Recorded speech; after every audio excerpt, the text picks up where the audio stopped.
حي على الفلاح.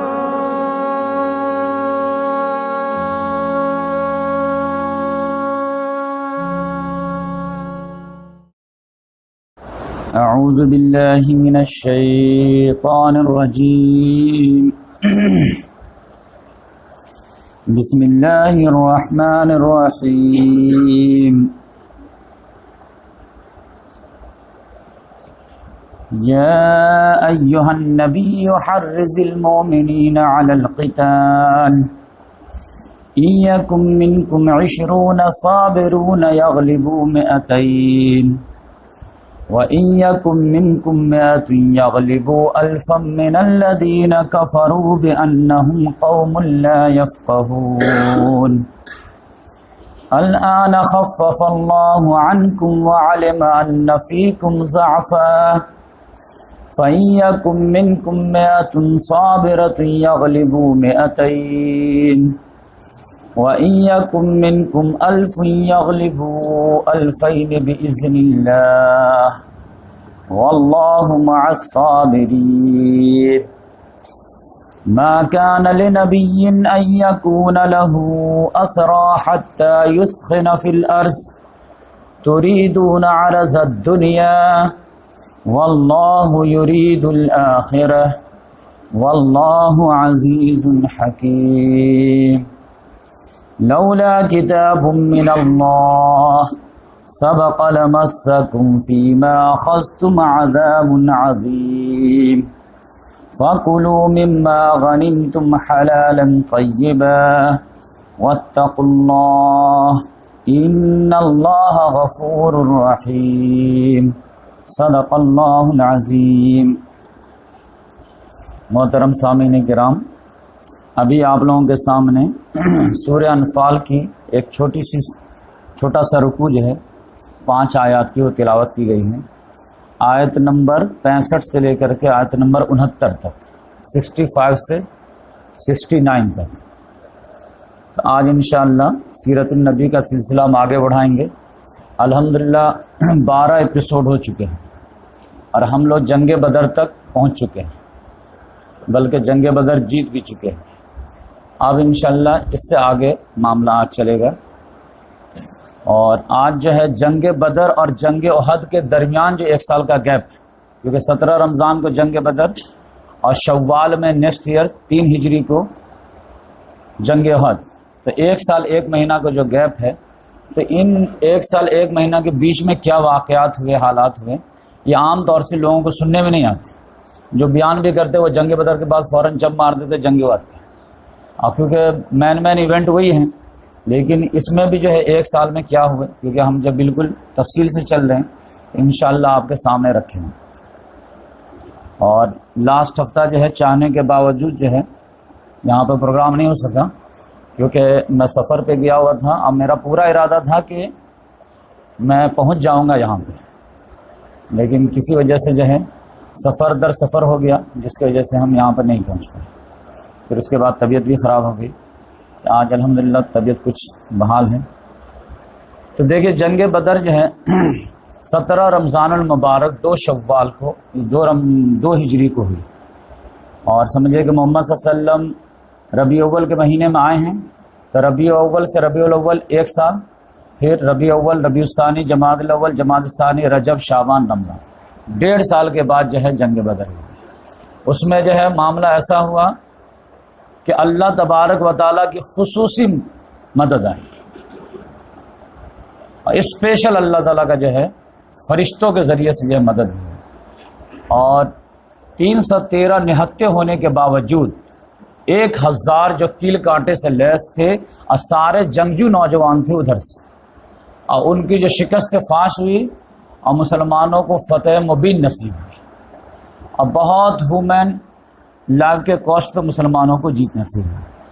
As a last result کیا نکلا تھا کہ مسلمانوں کے طرف سے جو ہے 14 لوگ شہید ہوئے، 6 جو ہے مہاجرین میں سے اور 8 جو ہے انصار میں سے، 8 6 14. اور کفار کے جو ہے 70 مارے گئے اور 70 شہید ہوئے.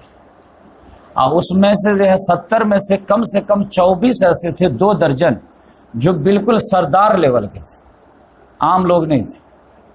اور اس کا اشارہ جو ہے میں ابھی بتاؤں گا کہ کم سے کم جو ہے 24 جو تھے 2 درجن وہ سردار لے اپنے اپنے قبیلے کے سردار تھے. تو پھر سمجھیے کہ مکہ جو ہے خالی ہی ہو گیا تھا. پھر جو لائق نہیں تھے وہ جو ہے سردار بن گئے تھے. تو اس لحاظ سے جو ہے جنگ بدر میں جو ہے ابو جہل کے قتل تک ہم لوگ پہنچ گئے تھے اور اس کے بعد جو ہے جنگ فنش ہو گئی تھی. لیکن اس کے بعد کیا ہوا، عام طور سے محمد صلی اللہ علیہ وسلم کا معمول یہ ہوتا تھا کہ جنگ کے بعد محمد صلی اللہ علیہ وسلم 3 دن تک میدان جنگ میں ہمیشہ ٹھہرتے تھے تاکہ جو ہے لاشوں کا جو مسئلہ ہے اس کو بھی جو ہے کلیئر کیا جائے. مسلمان لاش کو کیسے دفنایا جائے، کافروں کے لاشوں کو کیسے ٹھکانے لگایا جائے، مال غنیمت کا اگر کوئی مسئلہ ہے، کوئی زخمی ہے، کوئی تیمارداری ہے، بہت سارے، یا پھر یہ ہے کہ کوئی کافر یہ نہ سمجھے کہ ڈر کے بھاگ گیا، بھائی ہم میدان میں اڑے ہوئے ہیں، آنا ہے تو پھر دوبارہ آ جاؤ. تو یہ محمد صلی اللہ علیہ وسلم نے اپنا ایک عام اصول بنا لیا تھا کہ 3 دن تک محمد صلی اللہ علیہ وسلم میدان جنگ میں رہتے تھے. تو اس میں کیا ہوا کہ یہ جو خبر ہے یہ جو دونوں طرف، ایک مکے میں بھی پہنچنی تھی یہ خبر اور ایک مدینے میں بھی پہنچنی تھی. تو اس کا یہ بہت دلچسپ واقعہ ہے تو میں سنا دیتا ہوں کہ مکے والے جو ہے وہ جب ان کے قدم اکھڑ گئے تو بھاگے، تو کوئی سسٹمیٹک انداز میں نہیں بھاگے، جس کو جیسے سینگ سمایا وہ بھاگ. لیکن بھاگنے کے بعد جب مکہ پہنچے ہیں تو وہاں پر جو ہے معاملہ یہ ہوا کہ اب انٹری کیسے لیں، کیونکہ ہم تو بھگوڑے ہیں اور پورے عرب میں تو ہماری دھاک تھی. لیکن اب عورتوں کو کون فیس کرے گا، بچوں کو کون فیس کرے گا، کہ ڈر کر کے بھاگ کے آئے ہیں، ہار کر کے آئے ہیں، کیسے منہ دکھائیں گے. جیسے کوئی آدمی ورلڈ کپ ہار جاتا تو کیسے جو ہے چھپتا پھرتا ہے. تو اس لحاظ سے کوئی اندر جو ہے داخل ہو ہی نہیں رہا تھا. تو اس میں جو ہے ایک آدمی تھا حیثمان نام کا، تو وہ آدمی جو ہے داخل ہوا اور ڈائریکٹ جب پہلے خانہ کعبہ پہنچا ہے، حواس باختہ تھا، حالت خراب تھی. تو اس میں آپ دیکھیں گے کہ اسٹائل ایسا تھا کہ کسی کو یقین ہی نہیں ہو رہا تھا کہ ہم لوگ ہار سکتے ہیں. ایک تو پہلے سے پرانے ریتی رواج ہے کہ عرب میں جو قریش کسی سے نہیں ہارے، وہ تو مرد میدان واقعی میں ہوتے ہیں، وہ تو کسی سے نہ ہارے. تو ان کو یقین ہی نہیں تھا کہ ہم جو 1000 گئے ہیں اتنی تیاری کے ساتھ ہم کیسے ہار سکتے ہیں. لہذا اس کے چہرے وغیرہ سے تو لگا کہ ہارا ہوا آدمی ہے، لیکن کسی کو یقین جو ہے اس طرف سوچا بھی نہیں تھا کہ ہم ہار سکتے ہیں. تو صفوان جو ہے امیہ کا بیٹا، یہ بہت باڈی بلڈر تھا، ڈیل ڈول والا آدمی تھا، یہ حتیم میں بیٹھا ہوا تھا. تو یہ جیسے ہی جو ہے گھوڑے لے کر کے اندر گیا ہے یہ ہے سامان، سب لوگ پوچھنے لگے کیا ہوا کیا ہوا کیا ہوا. وہ بولا کہ ہار گئے. کہا ہار گئے؟ ابو جہل وہ مارا گیا، عتبہ مارا گیا، شیبہ مارا گیا، امیہ مارا گیا، سب مارا گیا. تو صفوان کو غصہ آیا، کہا کہ اس پاگل کو پوچھو کہ اس صفوان کا کیا ہوا. مجھ کو لگتا ہے کہ دماغ خراب ہو گیا ہے، جیت کی خوشی میں بولنا کچھ اور جا رہا، بول کچھ اور رہا. میرے بارے میں پوچھو تو صفوان کا کیا ہوا. تو سوچا کہ لگے تو بول دے گا وہی مارا گیا، تو پھر پتہ چل جائے گا کہ اس کے ہوش ٹھکانے نہیں ہیں. اس نے کہا صفوان وہ حتیم میں بیٹھا ہوا. تب لوگ لگا ارے بات کچھ ہے، اس تو جوش میں ہوش نہیں کھویا ہے، بات کچھ کلیئر کر رہا ہے. تو اس طرح سے جو ہے لوگوں کو یقین نہیں ہو رہا تھا کہ ہم ہار سکتے ہیں، جس کو ہم 13 سال تک جو ہے مسلمانوں کو مارتے تھے، پیٹتے تھے، ہمارے رحم و کرم پہ رہتے تھے، جس کو چاہے ٹارچر کر دے، جس کو چاہے شہید کر دیے، اور وہ یونائٹ ہو کر کے ہمارا یہی کر دیا، پورے جو ہے مطلب اعلیٰ قسم کے ہمارے نسل کو ختم کر دیے. تو اس کے بعد جو ہے پھر ایک واقعہ سے آپ کو اندازہ ہوگا کہ ابو رافع ایک صحابی ہیں، وہ محمد صلی اللہ علیہ وسلم کے مولا تھے، بعد میں محمد صلی اللہ علیہ وسلم ان کو آزاد کر دیتے، لیکن شروع میں وہ جو ہے وہ حضرت عباس رضی اللہ تعالیٰ عنہ کے غلام تھے. وہ کہتے ہیں کہ عباس رضی اللہ جنگ میں نہ چاہتے ہوئے چلے گئے تھے، وہاں جو ہے قید بن گئے تھے، لیکن ان کی بیوی میں بیٹھا ہوا تھا، اور ہم تینوں لوگ جو ہے اندر سے مسلمان ہو چکے تھے، لیکن ابھی اسلام کا اظہار نہیں کیے تھے، نہ عباس رضی اللہ تعالیٰ عنہ، نہ ام فضل جو ان کی بیوی تھی، نہ میں. تو اب جب یہ خوشی جب خبر آئی تو ہم لوگ اندر سے خوشی ہوئی، لیکن اظہار تو کر نہیں سکتے تھے، لہٰذا اندر سے تو ہم لوگ جھوم گئے. تو ماشاءاللہ زبردست ہوا. اب اتنے ہی میں کیا تھا کہ زمزم کے کنویں کے پاس ہمارا ایک حجرا تھا، تو وہاں پہ ہم جو ہے یہ جو تیر ہوتا ہے نا، تو تیر کا کمان جو ہے چاقو سے ہم لکڑی کا برات چھیلتے رہتے تھے. تو وہ میں چھیل ہی رہا تھا کہ اتنے ہی میں جو ہے جب یہ ہار کی خبر آئی تو ابو لہب جو تھا تو رشتہ داری تھا، وہ ایک دم اس کے چہرے پہ سیاہی دوڑ گئی، اب بہت ناگوار چہرے سے جو ہے گھر کپڑا گھسیٹتے ہوئے آیا ہم لوگوں کے پاس. اب میں ادھر منہ کر کے بیٹھا ہوا تھا, وہ ادھر منہ کر کے پیٹھ سے پیٹھ سٹا کے بیٹھ گیا, اور اس کو اچھا لگ رہا تھا, لیکن ہم لوگ تو اندر سے خوش تھے دم. اتنے ہی میں جو ہے ابو صفوان نام کا ایک آدمی آیا. اب وہ ابو لہب کا بھتیجا تھا, ابو صفوان بن حارث بن مطلب. وہ آیا تو ابو لہب نے کہا کہ بھتیجے بتاؤ کیا معاملہ ہوا. تو بولے کہ معاملہ کیا ہوا, ہار گئے ہم لوگ. کہا کیسے ہار گئے؟ کہ کیسے ہار گئے یہ بتائیں ہم کو. بس سمجھیے کہ جنگ ہوئی نہیں. کیا مطلب؟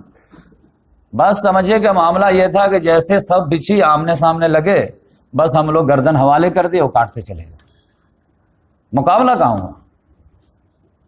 مقابلہ تو بس کیا تھا کہ ہمارا مقابلہ تو تھا ہی نہیں, کوئی میچ ہی نہیں تھا. وہ کینیا آسٹریلیا کا میچ تھا. کہ ایسا تھا کہ جو ہے ہمارا مقابلہ ان سے تھا جو گورے چٹے تھے اور چتکبرا گھوڑے پر سوار تھے, اور وہ کسی کو چھوڑنے کے لیے تیار نہیں تھے. کون اس سے جیت پاتا؟ تو جب یہ ایسا اشارہ کیے تو یہ ابو رافع جو اپنا جو ہے وہ تیر کمان چھیل رہے تھے, ان سے برداشت نہیں ہوا. انہوں نے کہا کہ وہ گورے چٹے انسان جو چتکبرے گھوڑے پہ سوار تھے زمین آسمان کے بیچ میں, وہ فرشتے تھے. تب ابو لہب کو غصہ آیا, اٹھا پیٹنا ان کو شروع کر دیا, ان کو پٹک دیا. بولے کہ میں تو پتلا دبلا انسان تھا, غلام تھا, تو مارنا پیٹنے لگا, لیکن ہم کو چھوڑ ہی نہیں رہا تھا. لیکن ام فضل جو تھے عباس رضی اللہ عنہ بیوی, ان کو غصہ آیا. وہ چپکے سے گئی, اخیمہ کا ایک جو ہے کھمبا اکھاڑی اور پیچھے سے سر پہ ایک دے ماری, تو اس کا سر چکرا گیا ایک دم. کہا کہ اس کا مالک نہیں ہے تو جو چاہے گا کر دے گا کیا؟ کسی کو بھی خوشی منانے کا, غم منانے کا اپنا حق ہے. تم کو نہیں قبول کرنا مت کرو, لیکن تم میرے غلام کو کیسے مارے گا؟ تو اس طرح سے آپ اندازہ کیجئے کہ یہ جو اسٹیٹمنٹ ہے, تو اس سے آپ کو اندازہ ہوگا کہ یہ جو خبر پہنچی ہے تو اس کا جو ہے کیسا بھیانک جو ہے رزلٹ کانسیکوینس نظر آ رہا. ستم بالائے ستم آپ دیکھیں گے کہ یہ خبر جب پہنچی ہے تو کیسا صدمہ بن کے پہنچی. ناقابل برداشت, ان امیجنیبل تو تھا ہی, یقین تو ہو نہیں رہا تھا, اور ناقابل برداشت جب معلوم ہو گیا کہ نہیں ہار چکے ہیں, کیونکہ ایک ایک کر کے پھر آپ آنے لگے سب لوگ آ گئے. اس کے بعد لوگوں نے ڈکلیئر کیا کہ نہیں, اس غم کو غم اظہار نہیں کرنا ہے, ورنہ جو ہے ہمارے زخموں پہ اور نمک چھڑکے گا, اور پھر جو ہے مسلمانوں کے لیے خوشی کا سبب ہوگا. ہم جتنا آنسو بہائیں گے, جتنا نوحہ کریں گے, اتنا ہی مسلمانوں کو خوشی ہوگی. لہذا کوئی آدمی جو ہے صدمے کا اظہار نہیں کرے گا جب تک کہ بدر کا بدلہ نہیں لے لیا جائے. کسی کو رونے کی پرمیشن نہیں. آپ سمجھیے کہ کیسی کیسی عورتیں تھی. ہندا جو ہے اس کا جو ہے باپ شہید ہوا, مارا گیا تھا, اس کا چچا مارا گیا تھا, اس کا بھائی مارا گیا تھا, اس کا دوسرا بھائی مسلمانوں کا طرح ابو حذیفہ تھا. اب وہ عورت کو کہا جا رہا ہے کہ تم کو صدمہ نہیں کرنا ہے. اب بینڈ لگا دیا, کوئی روئے تو ایک دم سب پہنچ جاتے تھے, رونے کا نہیں جب تک بدلہ نہیں لیں گے. تاکہ صدمہ اندر رہے, رو دیں گے صدمہ نکل جائے گا, لوگ بھول جائیں گے. صدمہ اندر رہے تاکہ وہ کھولتا رہے اور آدمی کو بے چین کے رکھے تاکہ دوبارہ چڑھائی کرے. تو اس طرح سے جو ہے اس کا آپ کو اشارہ ملے گا ایک کہ ایک بوڑھا آدمی تھا اسود بن عبد المطلب, اس کا 3 بیٹا مارا گیا تھا. اب وہ اندھا تھا, بوڑھا ہو گیا تھا. وہ تو کہہ رہا تھا کہ میں تو روؤں گا, لیکن دم سوشل آرڈر تھا کہ رونا نہیں ہے دم. وہ برداشت کرتا رہا. ایک دن جو ہے ایک عورت کے رونے کی آواز رات میں آ گئی. اس نے کہا لگتا پرمیشن آ گئی کیا. فوراً جو ہے اپنے غلام کو بھیجا کہ پتا کرو کہ رونے کی اجازت مل گئی کیا. جب وہ غلام گیا پتا کرنے کے لیے, اب وہاں سے لوٹ کے آیا تو کہا کہ پرمیشن ہو گئی کیا رونے کی. کہا نہیں پرمیشن نہیں. تو پھر وہ عورت کیوں رو رہی ہے؟ کہا عورت جو رو رہی ہے نا وہ شوہر کے مرنے پر نہیں رو رہی ہے, اس کا اونٹ گم ہو گیا اس پہ رو رہی ہے. تب اونٹ پہ تو رو سکتی ہے. اب یہ بوڑھا بہت چالاک آدمی تھا, اپنا آئیڈیا نکال لیا. وہ شعر فوراً جو ہے اشعار لکھے اور پھر اسی میں سارے بھڑاس نکالتے. کہا یہ عورت کو رونا ہے تو اس پہ روئے جو بدر میں جو مقتول ہوئے, یہ اونٹ پہ کیا روتی ہے. رونا ہے تو میرے بیٹے پہ روئے, ابو حکیمہ پہ روئے, عامر پہ روئے, عقیل پہ روئے, جس کے بعد جو ہے مرنے کے بعد لوگ آٹومیٹک سردار بن گئے. اگر بدر نہیں ہوتا تو کوئی سردار کے لائق نہیں تھے. تو وہ سارے پیغام دے دیا اشعار میں, لوگ جو ہے اس کو کچھ کہہ نہیں رہے. تو اس طرح سے جو ہے پورا سسٹمیٹک جو ہے وہ لوگ آرگنائز کیے تھے کہ کوئی بھی آدمی جو ہے وہ بدر کا صدمہ اتنا لگا تھا کہ صدمہ بھی نہیں نکالے گا تاکہ جو ہے اس کا بدلہ لیا جا سکے۔ ادھر محمد صلی اللہ علیہ وسلم کا معاملہ کیا تھا کہ بدر میں 3 دن تک محمد صلی اللہ علیہ وسلم رکے۔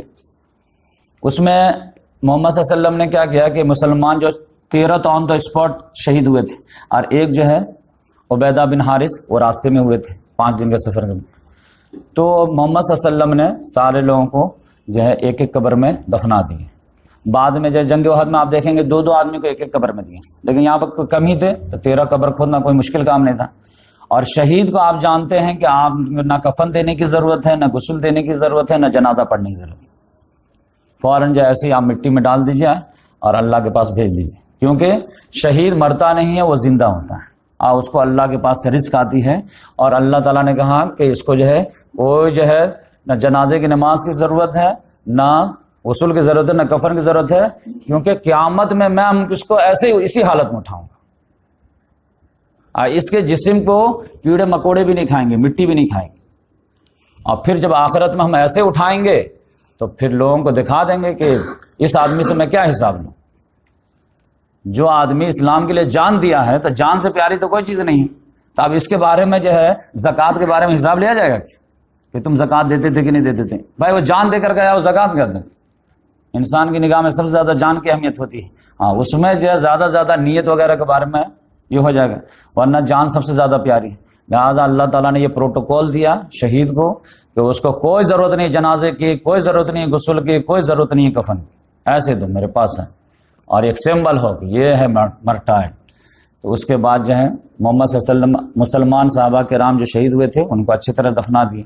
اب کافروں کی باری ہے، 70 لاشیں ان کی پڑی تھی، وہ لوگ تو بھاگ گئے تھے، اور قیدی بھی تھے ان کے پاس 70، تو 70 کو قید کر کے رکھ لیے۔ اور پھر جو ہے ایک بڑا سا اندھا کنواں تھا، ایک دم کالا ڈارک، اس میں جو ہے لاشوں کو گھسیٹ گھسیٹ کے بولے کہ ڈال دو اسی میں، تو 2 درجن سرداروں کو گھسیٹ کے ڈال دیا گیا۔ تو اس سے میں آپ کو بتایا کہ اندازہ لگا کہ جو 24 جو گنتی کی ہے محمد صلی اللہ علیہ وسلم، یہ ایک سردار لیول کے لوگ رہے ہوں گے تو سب کو ڈال دیا اسی۔ اب بقیہ کو بولے کہ جہاں جہاں موقع ملے، جہاں پہ سوکھا کنواں سب ہے اس میں ڈال دو اور پتھر سے پاٹ دو، اس لائق ہی۔ تو اس میں جو ہے جب گھسیٹ کے ڈال رہے تھے تو ایک واقعہ پیش آیا۔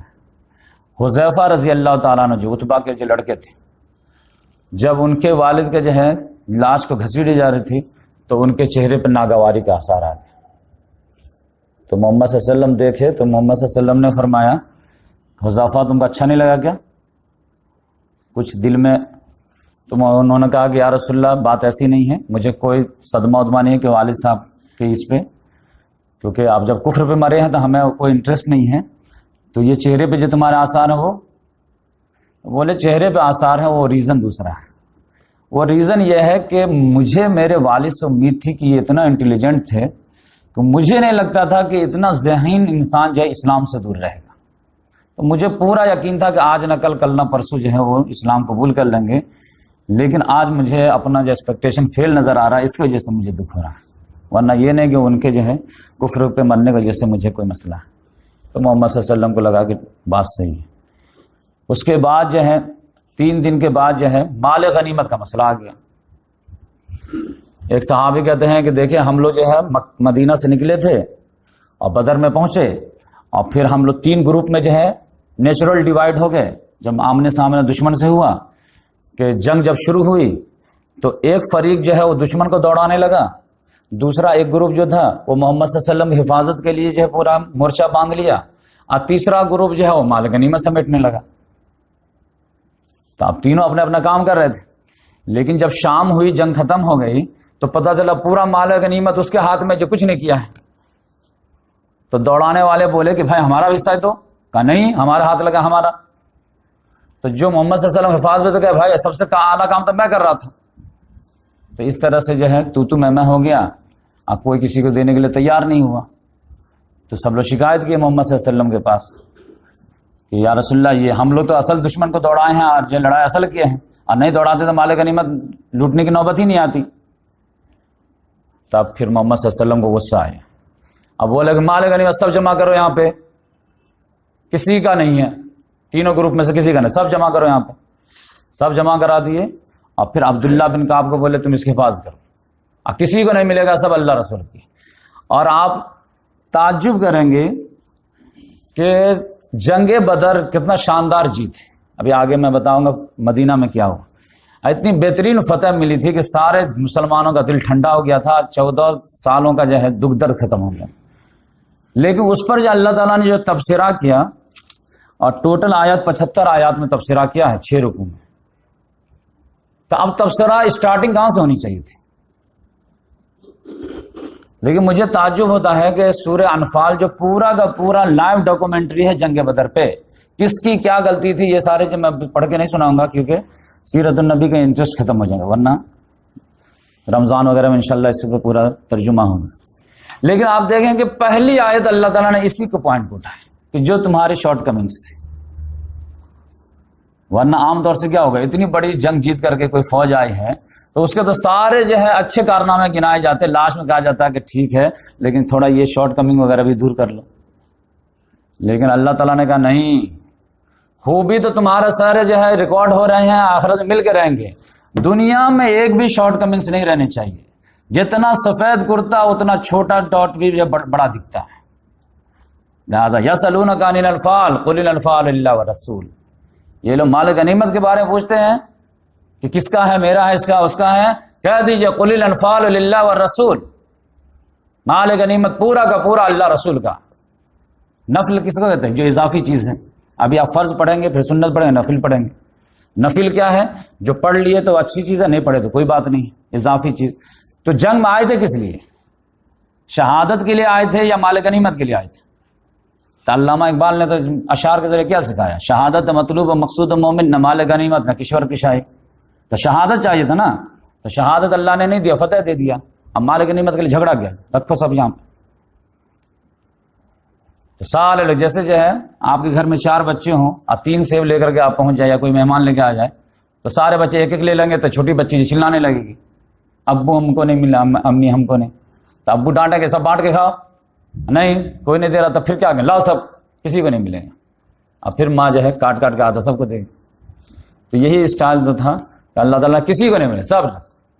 اور پھر محمد صلی اللہ علیہ وسلم ٹرائی کیے کہ چلو، لیکن جب چلنے لگے تو پھر جو ہے وہ جو اندھا کنواں تھا جو 24 سردار کو جو ہے ڈالا گیا تھا، وہاں پہ کھڑے ہو کر کے محمد صلی اللہ علیہ وسلم اس سے جو ہے کمیونیکیٹ کیے، اب بولے کہ تم لوگ کتنے برے ہمسائے ہو، میں تو مکہ کا رہنے والا تھا، تم لوگ ہی مکے کے ہو، ہم لوگ بھائی بندھو لوگ تھے، لیکن تم لوگ کتنے برے جو ہے ہمسائے ثابت ہوئے کہ تم لوگوں نے ہمارے کو جھٹلایا اور باہر والے نے ہم کو تصدیق کی، تم ہم کو گھر سے نکالے، باہر والے ہم کو پناہ دیے، تم ہم لوگ جو ہے مارے پیٹے، دوسرے والوں نے ہم کو بچایا، مدد کیا، کتنے برے ہو تم۔ تو ہم سے جو ہم رب نے وعدہ کیا تھا ہم کو تو پورا ملا، کہ کہا تھا کہ میدان میں جب بھی آئیں گے ہم مدد کریں گے، تو مدد تو آیا، 313 کے باوجود 1000 پہ غالب رہے، تم سے جو تمہارے رب نے وعدہ کیا تھا پورا پائے کیا؟ تو حضرت عمر رضی اللہ تعالیٰ نے کہا کہ یا رسول اللہ یہ مردے لوگ سے کیا بات کر رہے ہیں آپ؟ تو محمد صلی اللہ علیہ وسلم نے کہا قسم خدا کی یہ آج تم ان سے زیادہ نہیں سن رہے ہو، لیکن یہ جواب نہیں دے سکتے، ساری باتیں سن رہے ہیں۔ تو اس کے بعد محمد صلی اللہ علیہ وسلم جو ہے آگے بڑھے، آگے بڑھنے کے بعد جو ہے محمد صلی اللہ علیہ وسلم بھی 3 دن ٹھہرے تھے، لیکن محمد صلی اللہ علیہ وسلم کو بھی ایکسائٹمنٹ بہت زیادہ ہو رہا تھا کہ کم سے کم مدینہ خبر تو بھیجتے ہیں۔ تو 2 صحابی کو طے کیے، عبداللہ بن رواحہ رضی اللہ تعالیٰ عنہ کو اور زید بن حارثہ رضی اللہ تعالیٰ، بولے کہ جیسے جلدی سے جلدی جو ہے آپ میری اونٹنی لے لو ثبوت کے طور پر، اور جا کر کے پہلے انفارمیشن خوشی کی خبر دے دو۔ تو بالائی حصہ میں جو ہے خبر دینے کے لیے عبداللہ بن رواحہ کو بھیجے، اب میدانی حصہ شہر میں جو ہے زید بن حارثہ کو اپنی اونٹنی جو قصوہ نام کی جو ہے اس کو دے کر کے بھیجے۔ ادھر مکے والے جو ہے یہ مدینے والے جو منافقین اور یہود تھے وہ تو انا للہ پڑھ لیے تھے کہ مسلمان 313,000 کا، وہ بھی مکے والوں سے قریش سے لڑنے گئے، انا للہ پڑھ لو، ان کو جنون نے جو ہے ختم کر دیا ہے، سارے لوگ اڑا دیے کہ یہ لوگ ماریں گے۔ اب پھر جب زید بن حارثہ آتے ہوئے دکھے اور محمد صلی اللہ علیہ وسلم کو اونٹنی دکھی ہے، تو آپ تو کہا یہ دیکھو ثبوت کے طور پر کہ تمہارے لیڈر گئے ختم اور یہ آدمی بھاگ کے آیا ہے میدان سے، اونٹ لے کے آیا. ہم کہتے تھے نا. زید بن حارثہ کہہ رہا ہے کہ نہیں، میں جو ہے کہہ رہا ہوں کہ جیت ہوئی ہے، کوئی ماننے کے لیے تیار نہیں. منافقین کا اتنا دباؤ پریشر مائنڈ بریشنگ کر دیا. بنگلہ دیش آسٹریلیا کو ورلڈ کپ ہرا دے، کوئی جلدی یقین کرے گا؟ تم اپنے سے دیکھو. ہاں اپنے سے دیکھ، ٹی وی میں دیکھو، ٹی وی میں دیکھ. اس طرح سے جب اس جو ہے منافقین چھٹے اور مسلمان لوگ کے گروپ میں جب آئے، آپ بولے کہ نہیں الحمدللہ ہم لوگ جیتے ہیں اور شاندار جیت جیتے ہیں، کلین سویپ کر دیے ہیں، تب لوگ جو نعرے تکبیر مارے تو ایک دم جو ہے خوشی کی لہر دوڑ گیا. پورے مدینہ میں جو نعرے تکبیر اللہ اکبر جو ہے ہونے لگا. اس کے بعد محمد صلی اللہ علیہ وسلم پیچھے سے چلے ہیں تو پھر جو ہے وادی صفرا سے جب آگے نکلے ہیں اور وہ گھاٹی پار کر کے اوپر جب چڑھے ہیں تو وہاں پر جو ہے پھر ہالٹ کیے ہیں. پھر وہاں پہ ہالٹ کر کے محمد صلی اللہ علیہ وسلم نے کہا کہ اب جو ہے مال غنیمت تقسیم ہوگی. تم لوگوں کو جو کہا تھا کہ کسی کا کچھ نہیں اللہ رسول کا ہے، تو وہ تم لوگوں کو شانت کرنے کے لیے، اٹرائی کے لیے کہ کون آدمی جو اس میں ناک منہ چڑھاتا، کون آدمی خوشی خوشی جو حوالے کرتا ہے. تو 5واں حصہ جو ہے اللہ رسول کے لیے تھا وہ نکال لیے، اور اس کے بعد جو ہے پورا جو ہے 4 حصہ جو ہے وہ صحابہ کرام میں تقسیم کر دیا. اس کے بعد تھوڑی سے آگے نکلے، وادی صفراہی میں ایک آرڈر دی. جو قیدی لوگ تھے وہ بھی ساتھ میں آ رہے تھے، اس میں سے بولے نضر بن حارث کو اس کو اڑا دو. یہ نضر بن حارث کون تھا؟ وہ جو سورہ لقمان میں آپ پڑھتے ہوں گے، وَمِنَ النَّاسِ مَن يَشْتَرِي لَهْوَ الْحَدِيثِ لِيُضِلَّ عَن سَبِيلِ اللَّهِ بِغَيْرِ عِلْمٍ، جو قصے کہانی خرید کے لایا تھا شام سے اور قرآن کے مقابلے میں جو پیرالل جو ہے پروگرام کھڑا کر دیتا تھا تاکہ لوگ سن نہ پائے، اس کو بولے اس کو ختم کر. تو علی رضی اللہ تعالیٰ نے جو ہے گردن اڑا دی. تو عام طور سے صحابہ کرام میں آپ نیچر دیکھیں گے کہ بات شروع ہونے سے پہلے گردن اڑانے کی بات جو حضرت عمر رضی اللہ تعالیٰ آپ کو زیادہ کرتے ملیں گے، لیکن پریکٹیکل میں گردن اڑانے کا کام حضرت علی رضی اللہ زیادہ کریں گے. یہ آپ کو جو ہے صحابہ کرام عام طور سے ملے. پھر کچھ دیر اور چلے تو پھر بولے کہ عقبہ بن ابی معیط کو بھی گردن اڑا دو. تو وہ چیخ پڑا، یہ کیا بات ہے؟ عقبہ بن ابی معیط جانتے ہیں کہ کتنا بڑا جو ہے مجرم نمبر 1 تھا. مکے میں محمد صلی اللہ علیہ وسلم جب خانہ کعبہ میں نماز پڑھ رہے تھے تو ابو جہل نے جو کہا تھا کہ ایک اونٹ ذبح ہوئی ہے، کون ہے جو اوجھڑی ڈالے گا؟ تو یہی آدمی تھا. ایک مرتبہ محمد صلی اللہ علیہ وسلم کے گردن میں جو چادر اس زور سے کھینچی کہ ایسا لگا تھا کہ دم نکل جائے گا، لیکن جو ہے حضرت ابو بکر صدیق آئے تھے اور وہ بچائے تھے. تو یہ آدمی جو بہت بڑا کرمنل تھا. تو یہ جنگی قیدی نہیں تھا بلکہ جنگی مجرم تھا. محمد صلی اللہ علیہ وسلم نے کہا اس کو فنش کرو. وہ کہا کہ میرے بیوی والوں کا کیا ہوگا؟ اس کے لیے کیا؟ بولے اس کے لیے آگ، جاؤ ختم. اس کے لیے کیا ہوگا ہم دیکھیں گے، لیکن تو جا یہاں سے. اس کو جو ہے عاصم رضی اللہ تعالیٰ عنہ نے جو قتل کر دیا. اس کے بعد جو ہے محمد صلی اللہ علیہ وسلم کی جو پھر دھیرے دھیرے انٹری ہوئی ہے مدینے میں. تو یہ جو زید بن حارثہ رضی اللہ تعالیٰ عنہ تھے، یہ تو پہلے پہنچ گئے تھے 1-2 دن پہلے ہی مدینے میں جیسے خبر پہنچی تو ہر آدمی جو عورت مرد بچے جو اپنے اپنے حساب سے سیلیبریٹ کرنے لگے. لیکن اس میں جو کچھ سردار لیول کے آدمی تھے تو وہ جو ہے اونٹ وغیرہ گھوڑا لیے اور تھوڑا دور آگے بڑھ گئے کہ باہری سے سیلیبریٹ کرتے ہیں محمد صلی اللہ علیہ وسلم. تو اس میں جو ہے اسید رضی اللہ تعالیٰ عنہ یہ سردار تھے مدینے کے، وہ لوگ آ کر کے محمد صلی اللہ علیہ وسلم سے جو ہے ایک گھاٹی میں آ کے ملے دور ہی. تو پوچھے کہ کیا حال رہا؟ تو ایک صحابی تو اس میں سلام بن ابی سلمہ، انہوں نے کہا کہ کیا رہا، جنگ میں تو کوئی مزہ ہی نہیں تھا. کہا کیوں؟ اتنی شاندار جیت ہوئی، مزہ ہے. کہا کہ جو ہے گنجے بوڑھوں سے ہمارا مقابلہ تھا جو اونٹ کی طرح تھے، کوئی کام ہی کے نہیں تھے، ان کو ہم لوگ کاٹ کے رکھ دیے. تو محمد صلی اللہ علیہ وسلم مسکرائے، بولے کہ وہ اونٹ کی طرح نہیں تھے، وہ سردار لوگ تھے، وہ تو اللہ کی مدد آئی جس کی وجہ سے تم اچھے آرام سے مار لیے، ورنہ عتبہ بن ربیعہ جو ہے 1000 آدمی کے برابر تھا، وہ یہ اتنا آسانی سے ختم ہونے والا نہیں تھا. تو وہ تو اللہ تعالیٰ نے جو کہا کہ ہم غیبی مدد کے ذریعے سے ان کے دلوں میں خوف ڈال دیے تھے، ڈر ڈال دیے تھے، اور تم کو ہمت ڈال دیے تھے، اور اس کی نگاہ میں تمہاری تعداد بڑھا دیے تھے، تمہاری نگاہ میں اس کی تعداد کم کر دیے تھے، جس کی وجہ سے تم گاجر مولی کی طرح آرام سے فنش کر دیے، ورنہ وہ گنجے بوڑھے کی طرح نہیں تھے. تو محمد صلی اللہ علیہ وسلم نے ان کو سمجھایا کہ وہ قوم کے سردار تھے وہ لوگ. پھر اسید بن حضیر رضی اللہ تعالیٰ عنہ بولے یا رسول اللہ، وہ اپنا ایکسکیوز دیے کہ وہ جو آپ نکلے تھے نا تو ہم لوگ پیچھے رہ کے اتنا جو ہے مطلب بہادر آدمی آپ سوچیں گے کہ مدینہ میں یہ کیسے رہ گیا, تم کیوں نہیں شامل ہوئے؟ تو خود سے ہی جب بنا پوچھے ایکسپلینیشن دیے کہ یا رسول اللہ معاملہ یہ تھا کہ آپ لوگ جب نکل رہے تھے نا تو ہم لوگ کو شان و گمان بھی نہیں تھا کہ آپ جو ہے دشمن سے ٹکرانے جا رہے ہیں. ہم لوگوں کو تو لگا کہ وہ جیسے 7-8 پہلے قافلہ کو جو ہے پیچھا کیے تو ویسے ایک قافلے کا پیچھا کرنے جا رہے ہیں. اس کے لیے جو 300 اس بار تو سب سے زیادہ تعداد تھی, تو اس کی وجہ سے ہم لوگ جو ہے وہ ضروری نہیں سمجھے, جس کی وجہ سے ہم پیچھے رہ گئے. ورنہ ہم بھی بہادر ہیں اور ہم بھی جو ہے ایمان سے لبریز ہیں. تو ہمیں اگر معلوم ہوتا کہ جنگ کے لیے جا رہے تھے تو کبھی ہم پیچھے نہیں رہتے. محمد صلی اللہ علیہ وسلم نے کہا تم سچ کہتے ہو, آئی بلیو اٹ, لیکن جو ہونا تھا ہوا, اب تم محروم رہتا, میں کیا کر سکتا.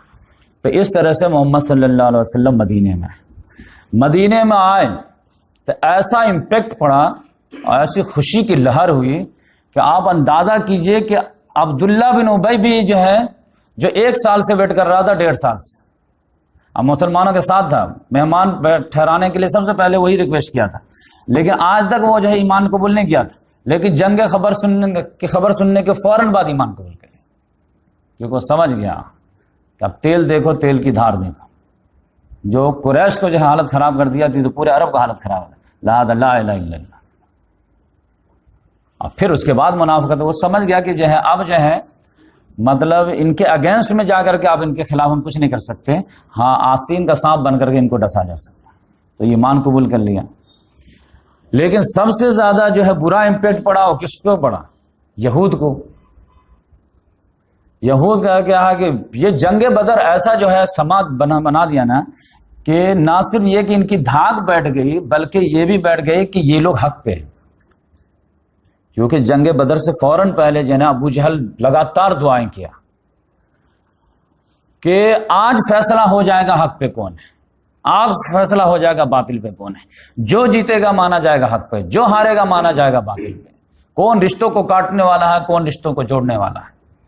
تو اس طرح سے جو ہے بہت پروپیگنڈا کیا تھا, اور یہ کھلے اشارہ ہو گیا کہ 313 نہتے 1000 کٹ کاٹے سے لیس اس پہ بھاری پڑ گئے, تب اس کا مطلب ہے کہ خدائی مدد ہے تو اس کو کوئی نہیں ہرا سکتا.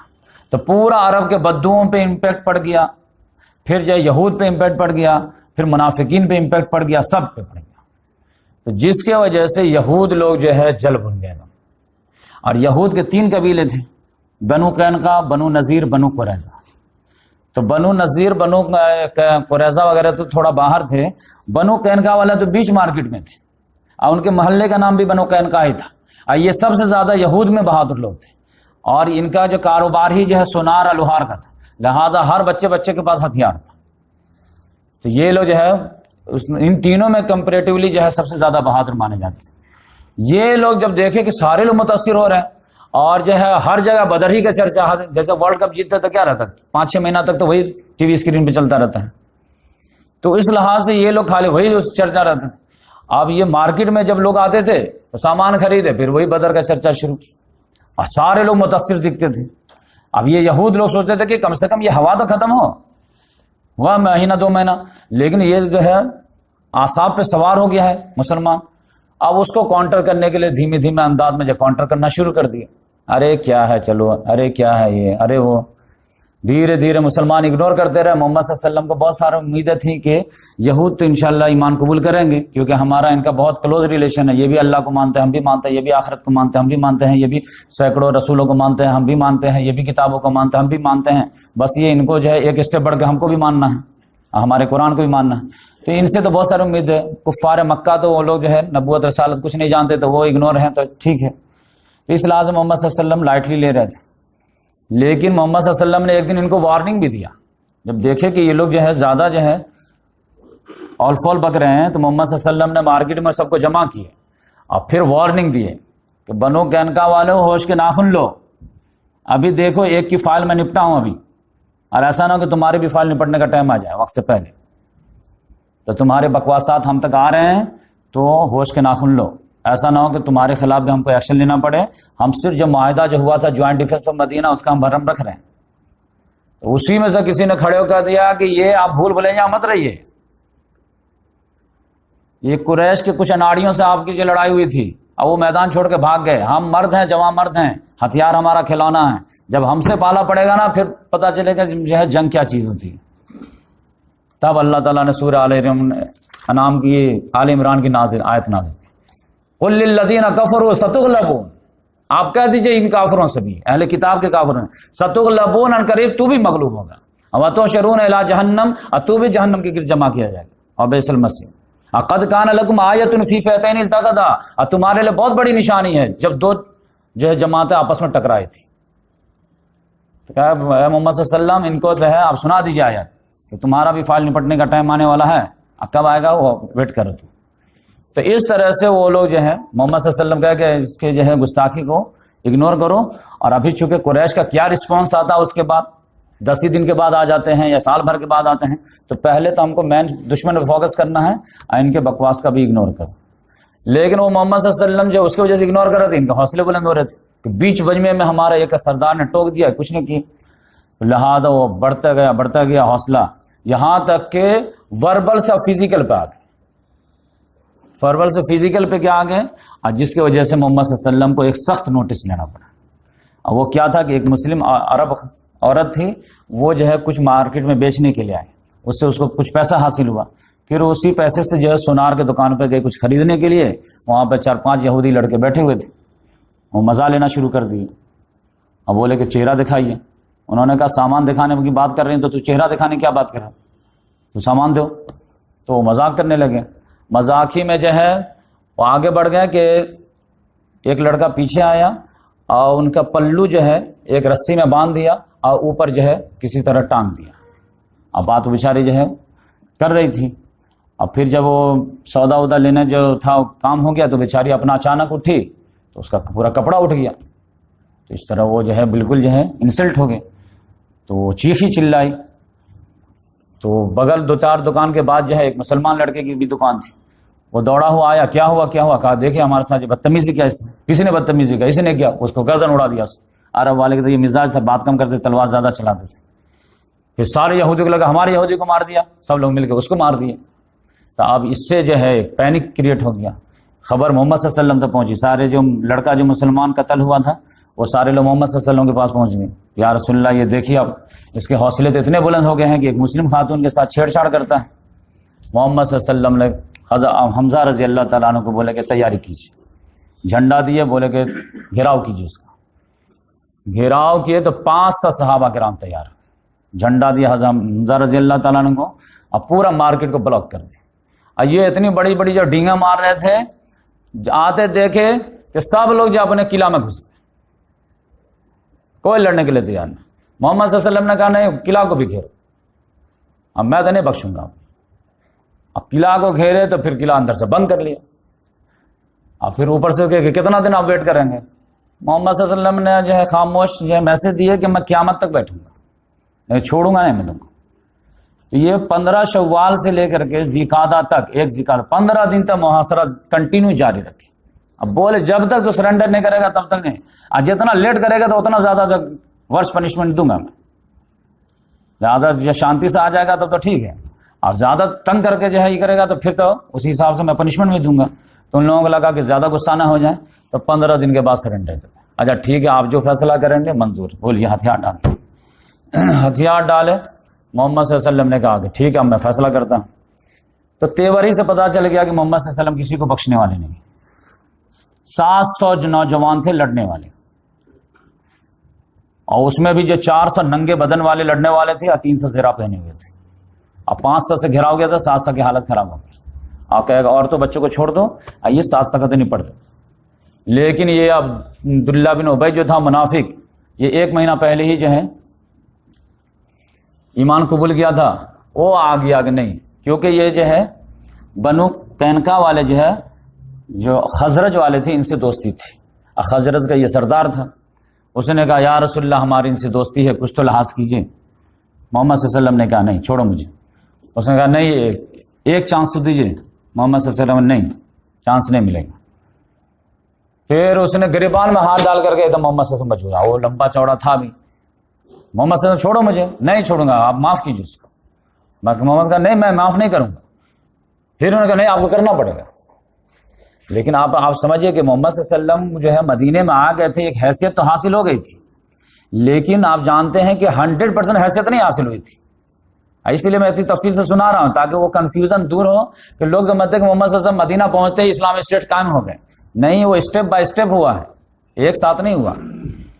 ورنہ جو ہے ایک تماچا مارتے اور اس کو جو سائڈ کر دیتے. لیکن لحاظ کرنا تھا کیونکہ اس کے ساتھ جو ہے پبلک ہے، ایک لیڈر ہے، اس کے ساتھ فالوور ہے، تو محمد صلی اللہ علیہ وسلم غم کھا کر کے رہ گئے، جو بولے سائڈ کر. لیکن محمد صلی اللہ علیہ وسلم نے کہا کہ پارشلی میں معاف کروں گا، ہاں خالی جان بخشی کیجیے، ہاں جان بخش دیتا ہوں. وہ جان کیا بخشنا تھا کہ محمد صلی اللہ علیہ وسلم نے کہا کہ ان کو جو ہے میں جان تو بخش دیتا ہوں لیکن یہ مدینے میں نہیں رہ سکتے، جلا وطن ہونا پڑے گا، مدینہ تو چھوڑنا پڑے گا. جو ساز و سامان لے جانا چاہے لے جائے، ہتھیار نہیں لے جا سکتے، باقی سونا چاندی جو لینا چاہے لے جائے. تب وہ چلو تیار ہوئے، سب لوگ جو ہے شام کی طرف جا کر کے رہے اور وہیں جا کر کے کچھ دنوں کے بعد سب مر گئے. تو اس طرح سے جو ہے بنو قریظہ کا یہ بنو قینقاع کا جو ہے فائل جو نپٹ گیا. اور وہ اپنے ہی خود ہی جو ہے عہد کے خلاف ورزی کیے تو اس کی جو سزا ملنی تھی. اس کے بعد جو ہے وہ ایک آدمی تھا، ہاں ایک ساتھ جو ہے میں یہ جو قیدی آئے تھے اس میں ایک مسئلہ یہ تھا کہ محمد صلی اللہ علیہ وسلم نے جو ہے ابو بکر صدیق رضی اللہ تعالیٰ عنہ سے مشورہ کیا کہ یہ جو قیدی لوگ آئے ہیں تو ان کو کیا کریں. یہ 70 کے قریب، 2 کو تو قتل کر دیے ہیں تو اب 68 تو ہیں، ان کے ساتھ کیا کیا جائے. اور یہاں سے آپ کو سمجھ میں آئے گا خدا رسول میں فرق، اور اللہ کا تعارف قرآن کے ذریعے سے، اللہ کا تعارف علماء کرام کے ذریعے سے. تو اس میں جو ہے محمد صلی اللہ علیہ وسلم نے پوچھا ابو بکر صدیق رضی اللہ تعالیٰ عنہ کو کہ ان قیدیوں کے ساتھ کیا کریں. تو انہوں نے کہا یا رسول اللہ یہ اپنے ہی بھائی بندی لوگ ہیں اور بھٹک گئے ہیں، شیطان نے بھٹکا دیا ہے اور ہماری مخالفت پہ آ گئے، تو ان کو جو ہے ایسا کرتے فدیہ لے کے چھوڑ دیتے ہیں. فدیہ لینے سے فائدہ کیا ہوگا کہ کچھ ہمارے بھی جو ہے معیشت کو سہارا مل جائے گا، اور دوسرے نمبر پہ ایک فائدہ یہ ہوگا کہ میں بھی یہ پاسبل ہے کہ یہ جب واپس جائیں گے زندہ تو ہو سکتا ہے کہ اس میں سے کچھ لوگ ایمان قبول کر لیں پھر ہمارے بازو بن جائیں. کتنا اچھا لاجک تھا، نیت کتنی اچھی تھی. ایگزیکٹ یہی جو ہے نیت محمد صلی اللہ علیہ وسلم کی بھی تھی. اب نہ محمد صلی اللہ علیہ وسلم کی نیت پہ شک کیا جا سکتا ہے اور نہ ابو بکر صدیق رضی اللہ تعالیٰ عنہ کی نیت پہ شک کر سکتے ہیں. اور نیت اس سے اچھی تو میرے حساب سے ہو ہی نہیں سکتی کہ غریب مسلمانوں کا سہارا بھی ہو جائے گا، اب میں بھی کہ یہ لوگ جو ہے ہمارا حسن سلوک دیکھ کر کے، احسان دیکھ کر کے ایمان ہی قبول کر لیں. لیکن جب محمد صلی اللہ علیہ وسلم نے حضرت عمر رضی اللہ تعالیٰ عنہ سے پوچھا ابن خطاب آپ مشورہ دیجیے کیا کریں ان کے ساتھ، انہوں نے کہا کہ میری رائے ابو بکر کے رائے سے بالکل اپوزٹ ہے. کیا مطلب؟ میری رائے یہ ہے کہ جو ہم میں کا رشتہ دار ہے نا وہ اپنے رشتہ دار قیدی کو قتل کرے، اور ہم کو ہمارا وہ فلاں بھائی ہے نا وہ حوالے کیجیے، ہم گردن اڑاتے ہیں. عقیل کو حوالے کیجیے علی کے، وہ گردن اڑائے. حمزہ رضی اللہ تعالیٰ بھائی کو حوالے کیجیے ان کو وہ گردن اڑائے. ہر رشتہ دار اپنے رشتہ دار کو گردن اڑائے تاکہ اللہ تعالیٰ کے سامنے ہم پیش کر سکیں کہ اے اللہ آپ کے محبت کے مقابلے میں ذرہ برابر بھی ہمارے دل میں رشتہ دار کی بھی محبت نہیں. پاک صاف دل ہے. تو محمد صلی اللہ علیہ وسلم کو ہے بہت زیادہ ہے. تو محمد صلی اللہ علیہ وسلم جو ہے ابو بکر صدیقی رضی اللہ تعالیٰ عنہ کی بات مانے. اب بولے کہ فدیہ لے کے چھوڑ دیا جائے. اور فدیہ میں جو ہے کئی اسٹائل اپنائے گئے. 4000 جو سب سے زیادہ ٹاپ تھا، جو بڑے بڑے سردار تھے تو 4000 نہیں تو 3000 نہیں تو 2000 نہیں تو 1000. اب کچھ غریب بھی جو ہے فوجی آ گئے تھے، ان کو کہا کہ بھائی تو کچھ فدیہ ملے گیا، تو انہوں نے کہا ہمارے پاس کچھ ہے ہی نہیں. تو کہا اچھا پڑھنا لکھنا جانتا ہے؟ ہاں پڑھنا لکھنا. تو 10 بچہ کو پڑھا دو، جس روز پڑھنا لکھنا اس کو آ جائے گا تو فری. اچھا ٹھیک ہے چلیے. 1-2-4 کو تو فری میں بھی معاف کر دیا. یہ فیصلہ ہو گیا تو ہر جو ہے صحابہ کرام کو جب یہ غلام بانٹ دیے، قیدی بانٹ دیے. اب بولے کہ اپنے اپنے حساب سے فدیہ وغیرہ ڈیمانڈ کرو جس کو اس کے رشتہ دار وغیرہ. اور وہ جو سہیل بن عمرو تھا وہ خطیب قریش کے نام سے مشہور تھا. اس کے بارے میں تو حضرت عمر نے کہا کہ یا رسول اللہ اس کے تو سب سے پہلے جو ہے نا اگلے 2 دانت توڑیے تاکہ یہ تقریر نہ کر سکے، اور آپ کے خلاف بہت تقریر کرتا ہے. اب دانت توڑ دیں گے تو وہ آواز لپٹ جائے گی، تو تقریر نہیں، اس کا تو پہلے دانت توڑیے. یہ سہیل بن عمرو وہی ہے جو صلح حدیبیہ میں جو ہے معاہدہ کروایا تھا. تو خطیب قریش کہ اس کا تو پہلے دانت توڑیے. لیکن محمد صلی اللہ علیہ وسلم جو ہے حضرت ابو بکر اور اپنا جو انکلائنیشن تھا اس کے حساب سے فیصلہ کر دیا.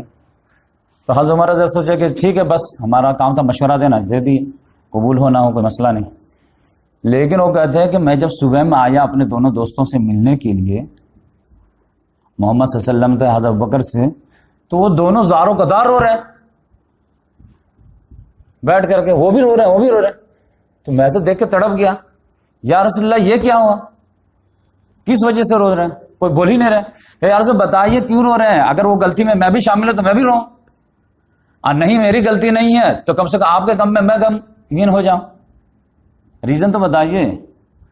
تب محمد صلی اللہ علیہ وسلم نے فرمایا کہ وہ جو کل جو فیصلہ اپنے لیے اس کے وجہ سے تمہارے ساتھی پر وہ عتاب نازل ہوا کہ سمجھ جاؤ کہ عذاب تو بس جس درخت کے قریب آ گیا تھا میں بال بال بچ گیا. اب آپ سمجھیے، سنسیریٹی سمجھیے. خدا خدا ہے، اللہ اللہ ہے، چاہے کتنا ہی نیچے آ جائے، بندہ بندہ ہے چاہے کتنا ہی بلند ہو جائے. ہمارے یہاں سب سے بڑا مسئلہ یہ ہے کہ وہ عام مسلمان اور صحابہ کرام اور صحابہ کرام اور انبیاء کرام اور انبیاء کرام اور خدا میں فرق کیٹیگری نہیں کر پاتے. ہر ایک کو ایک برش سے پینٹ کرتا، جس کے فین ہو گئے اس کو خدا بناتے، اس کے ہر بات آخر. دنیا کا سب سے مشکل کریٹیکل مسئلہ یہی ہے کہ خدا کو خدا کے مقام پہ رکھو، رسول کو رسول کے مقام پہ رکھو، صحابہ کو صحابہ کے مقام پہ رکھو، عام انسان کو اولیاء کرام کو اولیاء کرام کے مقام. آج آپ دیکھ لیں خلط ملت آپ کو نظر آئے، اور اس سے جو آپ کا اندازہ ہوگا غلطی کیا تھی. نیت کی تو کوئی غلطی تھی ہی نہیں، اس سے بہترین تو نیت ہو ہی نہیں سکتی تھی. لیکن نیت کی غلطی بعد میں دیکھی جائے گی، پہلے شریعت دیکھی جائے گی. نیت کا جو ہے انما الاعمال بالنیات، اس کا غلط انٹرپریٹیشن ہوتا ہے کہ اعمال کا دار و مدار نیتوں پہ ہے، لیکن اعمال کا دار و مدار جو ہے اکارڈنگ قرآن حدیث پہ ہے. قرآن نے کہہ دیا کہ 4 رکعت نماز پڑھنی ہے ظہر میں، آ رہے آپ خصوصی نیت سے خلوص نیت سے 5 رکعت پڑھیں گے تو اللہ نیت نہیں دیکھے گا. اللہ تعالیٰ نے کہا کہ روزہ جو ہے افطار مغرب کے بعد کر لو، آپ کے ہمیشہ میں کریں گے، ہمارے جو خلوص نیت ہے اللہ نہیں دیکھے. پہلے شریعت، اس کے بعد نیت. اب رسول اللہ صلی اللہ علیہ وسلم رو رہے ہیں، حضرت ابوبکر صدیق رو رہے ہیں، کیونکہ یہ الفاظ محمد صلی اللہ علیہ وسلم کے، یہ جو درخت دیکھ رہے ہو نا قریب، اس سے زیادہ قریب آ گیا تھا عذاب. وہ بھی ایک بچنے کے جو ہے سمجھے کہ کیلا کا چھلکا تھا جس پہ پھسلنے کا چانس تھے، اس کے وجہ سے اللہ نے معاف کیا. آگا وہ اللہ تعالیٰ نے نازل کیا. ابھی آپ ترجمہ دیکھیے، اب ترجمہ میں کروں گا تو کچھ لوگ کلپ بنا کر کے جو پروپیگنڈا کر دیں گے، تو میں جو ہے یہ تفسیر احسن البیان کا جو ہے مولانا صفی الرحمان مبارک پوری جو ہے اس کے نظر ثانی کیے ہیں، مولانا جونا گڑھی جو ہے ان کا ترجمہ سناتا ہوں. ما کان لنبی ان یکون لو اسرا حتی یسخن فی الارض تريدون عرض الدنیا واللہ یرید الاخرہ واللہ عزیز حکیم. خطاب میں کون ہے؟ اب دیکھیں ترجمہ دیکھیں. ما کان لنبی، نبی کے لیے یہ مناسب نہیں کہ اس کے پاس جنگی قیدی آتے جب تک کہ وہ زمین میں خوب خون ریزی نہ کر لے. تم دنیا کا مال چاہتے ہو اور اللہ آخرت کے ارادہ رکھے، اور اللہ زبردست حکمت والا ہے. اور اگر پہلے ہی سے اللہ کی طرف سے بات لکھی ہوئی نہ ہوتی تو جو فدیہ تم نے لیا ہے اس کے بدلے میں تمہیں کوئی بہت بڑی سزا ہوتی. یہ تو بہت جو ہے پولائٹ انداز میں ترجمہ کیے ہیں، کلیئر کٹ کیا جاتا تو اور بات کھلتی ہے. تو وہ بات کیا تھی کہ ایک بات لکھی ہوئی تھی جس کی وجہ سے جو ہے وہ آپ بچ گئے. لولا کتاب من اللہ سبق، اگر کتاب جو ایک حکم نہ ہوتا جو پہلے لکھی جا چکی یعنی قرآن میں نازل ہو چکی ہے تو پھر تمسکم فیما اخذتم عذاب عظیم، دردناک عذاب سے آپ دوچار ہو جاتے جو آپ نے فدیہ لیا ہے. تب آپ سمجھئے کہ بڑے لوگوں کی چھوٹی غلطی بھی بڑی مانی جاتی ہے. تو وہ معاملہ کیا تھا آپ سمجھ جائیں گے.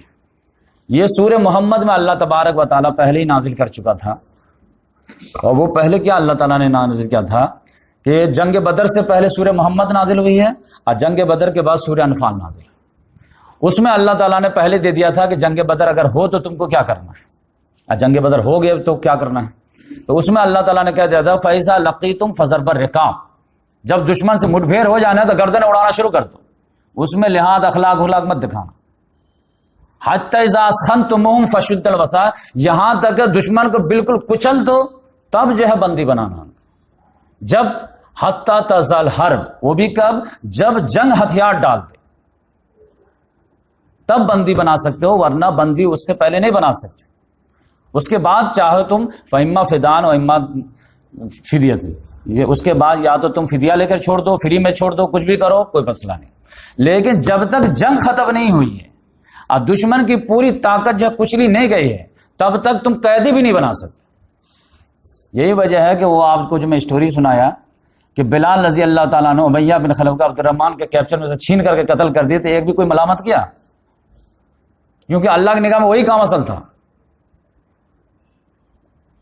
تو وہ مسئلہ کیا تھا کہ جنگ ہتھیار ڈالتے تو جا کر کے آپ قیدی بنا سکتے. تو یہاں پہ تھوڑی اجتہادی غلطی ہے. اور وہ کیا کہ جنگ ہتھیار ڈال دے. محمد صلی اللہ علیہ وسلم کو لگا کہ جنگ نے ہتھیار ڈال دیا، کیونکہ سارے فوجی جو ہے قریش کے وہ بھاگ گئے، میدان چھوڑ دے، 70 مارے گئے، 70 قید ہو گئے، تو جنگ تو ہتھیار ڈال دیا. جبکہ معاملہ کیا تھا کہ یہ بیٹل فنش ہوا تھا، وار فنش نہیں ہوا تھا. یہ جھڑپ ختم ہوا تھا، جنگ تو ختم تو جاری تھی. جنگ تو ختم ہوئی ہے جو ہے فتح مکہ میں.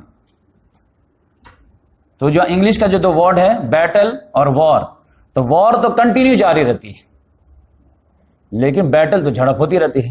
تو یہاں پر اللہ تعالیٰ نے کہا کہ ابھی جنگ نے ہتھیار نہیں ڈالا، یہ جھڑپ نے ہتھیار ڈالا ہے. لیکن اس سے غلطی تو کسی کو بھی لگ سکتی ہے. تو اللہ تعالیٰ نے کہا یہ جو گنجائش تھی جس کی وجہ سے میں معاف کر رہا ہوں،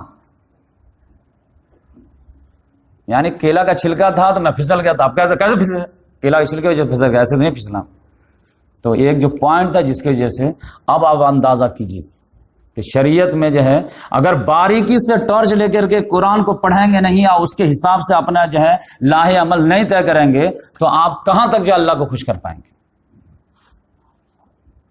ہمارے یہاں تو اپنے مزاج سے جو اسلام کو بنا لیا ہے، ہم کو یہ کام پسند آتا ہم یہ کام کریں، ہم کو یہ کام پسند ہوتا ہے ہم یہ کام کریں، ہم کو یہ کام پسند ہے. آج کل جتنی بھی جو ہے جماعتیں ہیں، جتنی بھی تنظیمیں آرگنائزیشن سوسائٹی ہیں، وہ سب کیا ہم مزاج لوگوں کا مجموعہ ہے. ہم کو یہ کام پڑتا ہے ہم اپنا ایک گروپ بنا لیں، ہم کو یہ کام پڑتا ہے اپنا.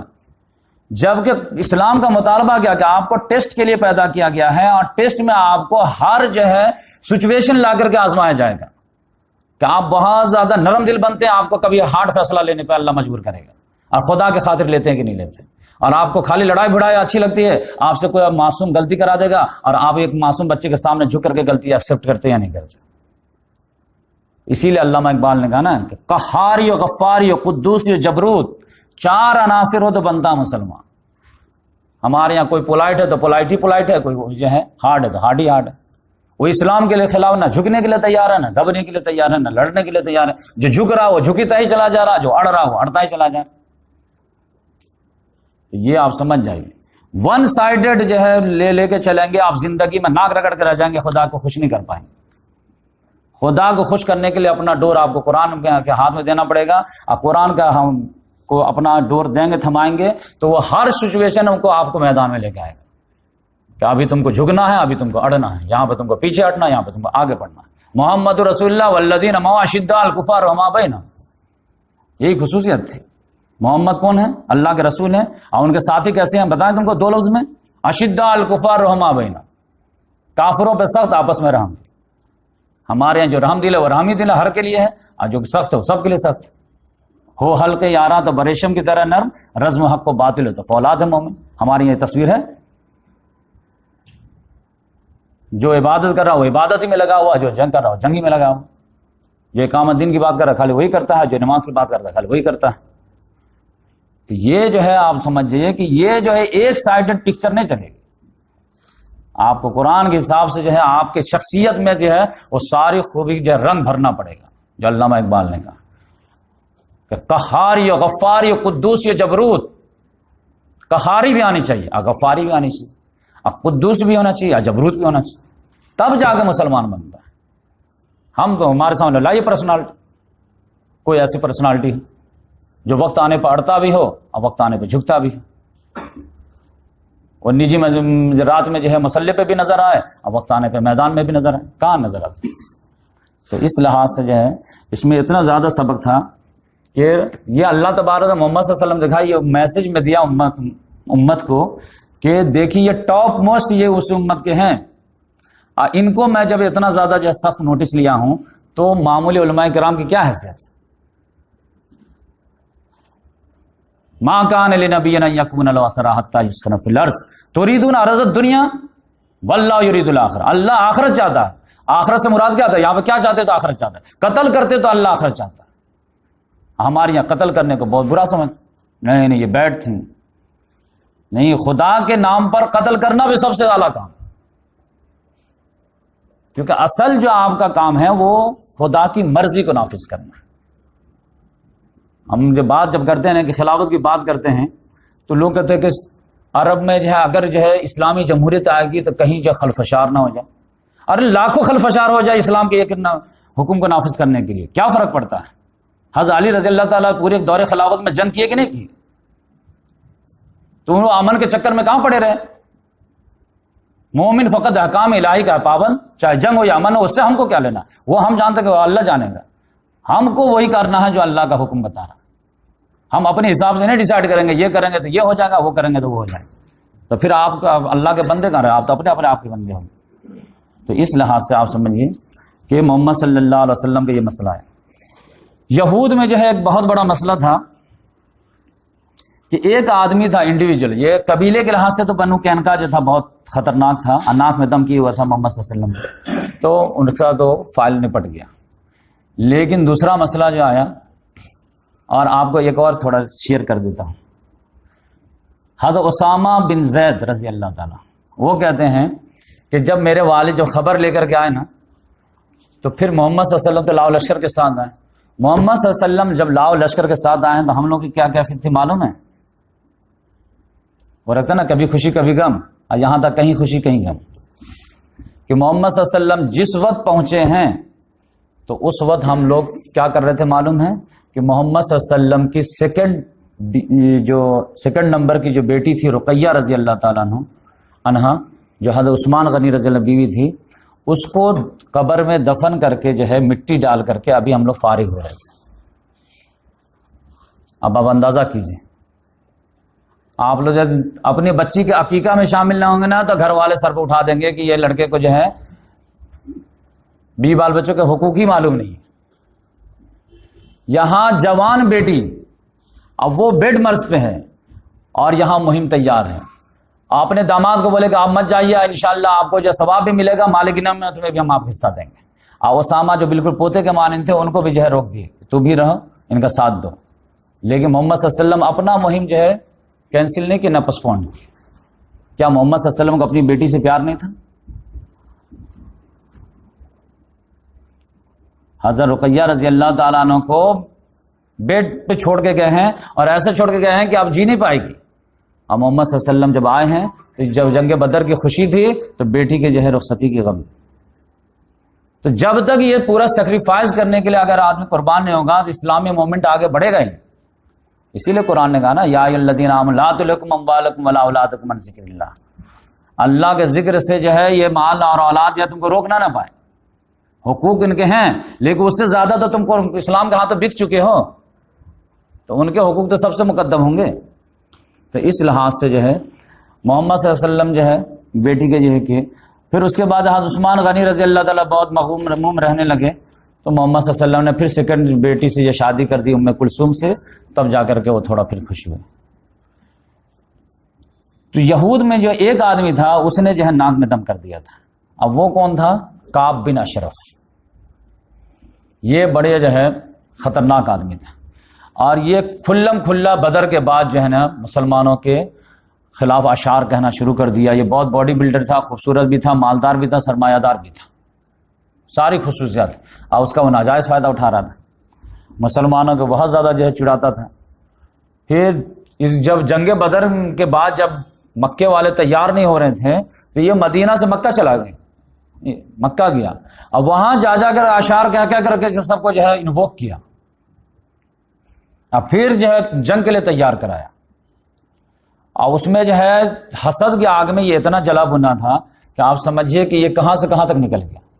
ابو سفیان نے ایک مرتبہ اس سے پوچھا کہ آپ ہم لوگ کو اتنا ساتھ دے رہے ہیں اور وہاں پہ ساتھ دینے کی بات کر رہے ہیں، بالکل ہم لوگ فرینڈ بن رہے ہیں، تو ایک بات سیکریٹ پوچھوں؟ آپ پوچھیے. آپ لوگ بھی اہل کتاب ہیں، تو یہ بتائیے کہ ہم لوگ زیادہ حق پہ ہیں یا یہ مسلمان لوگ؟ تو اس آدمی نے کہا کہ نو ڈاؤٹ تم لوگ، وہ لوگ تو گمراہ لوگ ہیں. اس پہ اللہ تعالیٰ غصہ آیا، سورہ نساء میں آیت نازل کر دی، الم تر الی الذین اوتوا نصیبا من الکتاب یؤمنون بالجبت والطاغوت ویقولون للذین کفروا هؤلاء اهدی من الذین آمنوا سبیلا. کیا تم دیکھتے نہیں ان لوگوں کو جس کو کتاب کا ایک حصہ دیا گیا ہے، وہ لوگ جو بتوں پر ایمان رکھتے ہیں، طاغوت پر ایمان رکھتے ہیں، اور ان سے جب پوچھا جاتا ہے تو کہتے ہیں کہ مومن سے زیادہ ہدایت یافتہ تم لوگ. حسد کے آگ میں یہاں تو پڑ گئے. ورنہ جو ہے زیادہ زیادہ کیا ہے، تھوڑی سے مسلکی اختلاف ہے نا بھائی. سارے رسول کو مانتے، آپ کو نہیں مانیں گے. لیکن اب حسد میں کہاں چلے گئے؟ بتوں کو پوجنے والوں کہتے ہیں اہدی من الذین آمنوا سبیلا، زیادہ ہدایت یافتہ ہے. تو یہ حسد کا تو کوئی علاج ہے ہی نہیں. تو یہ اللہ تعالیٰ نے، لیکن اس نے پورا تیار کیا تھا. اور تیار کرنے کے بعد جب وہ آیا تو آ جا تم لوگ. محمد صلی اللہ علیہ وسلم نے سوچا کہ یہ ان کے آنے سے پہلے میں تمہارا فائل نپٹ دیتا ہوں. اس میں کیا ہوا کہ یہ آدمی جو ہے نا اشعار میں پھر مسلم عورتوں کو بھی جو ہے ٹارگٹ کرنا شروع کر دیا. تو پھر محمد صلی اللہ علیہ وسلم کو لگا کہ یہ زیادہ ہو رہا ہے، تو اس کا کچھ کام کرنا پڑے گا. تو ایک مرتبہ نجی مجلس میں بیٹھے ہوئے تھے محمد صلی اللہ علیہ وسلم، صحابہ کرام کو بولے کہ کوئی ہے جو اس کا کام نپٹ دے.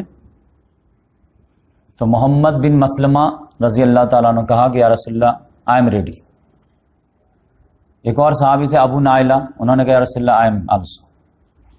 اب پھر 4-5 آدمی اور بھی بولے، 5-6 لوگ یا 7-8 لوگ تیار ہو گئے. تو محمد صلی اللہ علیہ وسلم نے کہا کہ کیسے بھی کچھ کر کے اس کا جو ہے کام تمام کرو، ورنہ یہ جو ہے ناک میں دم کر دے. تو محمد بن مسلمہ نے کہا کہ یا رسول اللہ ہم کچھ آپ کے خلاف بول سکتے ہیں کیا اس کے پاس؟ تو محمد صلی اللہ علیہ وسلم نے کہا کچھ بھی کرو چلے گا، جنگ ایک دھوکے کا نام ہے، تو تم کو الاؤ ہے. تو پھر محمد بن مسلمہ جو ہے وہاں گئے اور کعب بن اشرف سے ملے. اب ہائی ہیلو کرنے کے بعد بولے کہ دیکھو ایک ضرورت کے تحت آئے ہیں. تو کہا کیا ضرورت ہے؟ کہا ضرورت یہ ہے کہ یہ جو آدمی ہے نا یہ صدقہ مانگا ہے.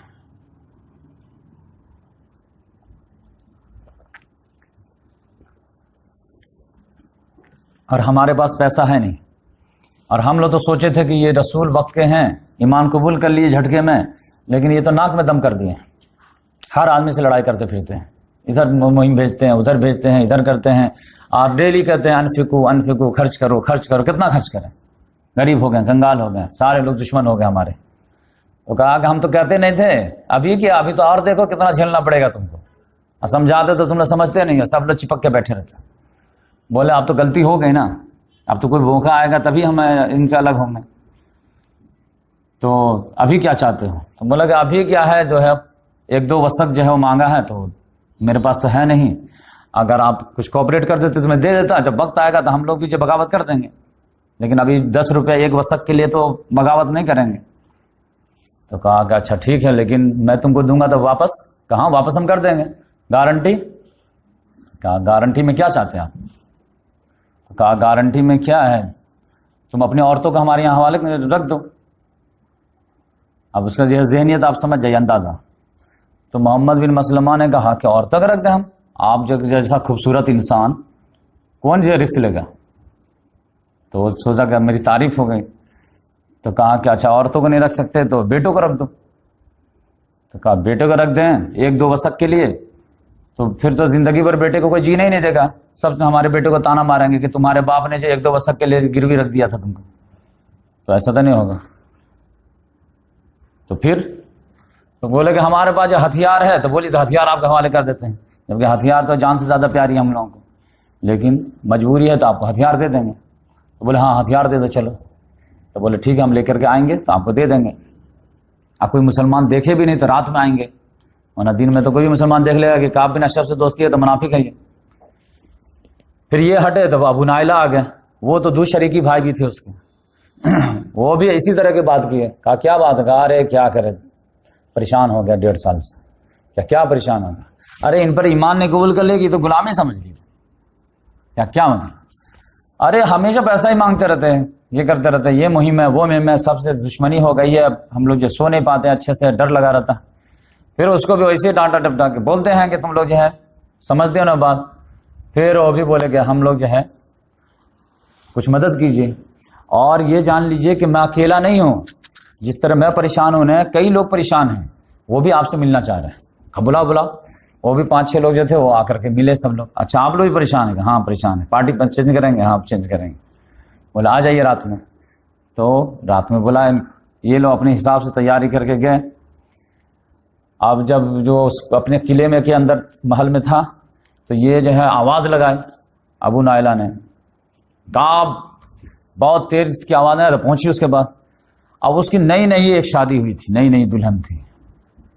کہا رکو میں آتا ہوں. بیوی نے کہا ارے کہاں جا رہے ہو؟ کہا نہیں رکو ابھی میں آتا ہوں. کہا کہ اس آواز میں تو مجھے بھیانک موت نظر آ رہے ہیں.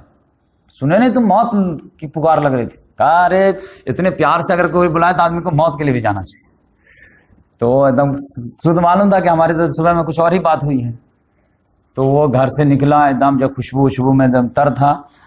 تو جب یہ لوگ ملے تو ابو نائلہ نے محمد بن مسلمہ نے کہا کہ تھوڑا دور چل کر کے بات کرتے ہیں اور آرام سے آج جو ہے بات ہوتی. اس کو بھی لگا جب اتنی بڑی بات ہے تو چلو آگے.